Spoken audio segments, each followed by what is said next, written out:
ნახეთ ამ დღეებში ლობოტის ხეობის სოფელ ლაფანკურის მიდამოებში დატრიალებული ტრაგედიის დროს. იქ ქართული ჯარისკაცები დაიღუპნენ. იქ დაიღუპნენ საქართველოს მოქალაქე ქისტები და ჩრდილოეთ კავკასიელები.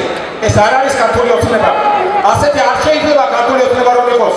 გლოვა და მწუხარება მოუტანა მობედურება ქართულ და არა მარტო ქართულ დედებს. ჩვენ არ ვიცით რა მოხდა სინამდვილეში და ამიტომ არ ვაპირებთ პოლიტიკურ შეფასებას.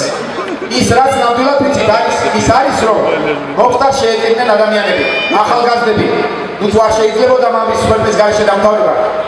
განავდილებით კიდევ ის ვიცით რომ ჩვენი ხელისუფლება უტიფრად ყუოდა ლობოტის ხეობაში ოპერაციის დაწყების პირველსავე დღიდან ყუოდა, როცა გვიმტკიცებდა რომ იქ რუსეთიდან გადმოსულ შეიარაღებულ დივერსანტებს ებრძოდა. მაგრამ როგორც კი აღმოჩნდა რომ ეს ჯგუფი რუსეთიდან არ იყო შემოსული, ის მტკიცება დაგვიწყეს რომ რაზმის არც ერთი წევრი საქართველოს მოქალაქე არ იყო. ჟურნალისტების წყალობით გავიგეთ რომ დაღუპულთათვის პანკისის ხეობის სოფლებში საფლავები გაითხარა. ოჯახები კი დაღუპულ შვილებს გლოვობდნენ. გავიგეთ ისიც რომ ხელისუფლება ცხედრებს არ აძლევდა ოჯახებს.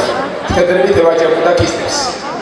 მე მინდა რომ ჩვენმა ქისტებმა, ჩვენმა თანამემამულეებმა, დაღუპულების ნათესავმა და ახლობლებმა აუცილებლად იცოდნენ რომ ამ უბედურებას ჩვენ გამოუძიებაც არ დავტოვებთ.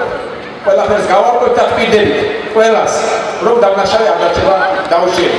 ეხლა კი ერთად გავიხსენოთ ლობოტის ხეობაში დაღუპული ჩვენი სამი ქართული ჯარისკაცი, ისინიც ვინც ამ ტრაგედიას შეეძინენ და უთიერი დუმილით პატივი მივაღოთ მათ ხსოვნას.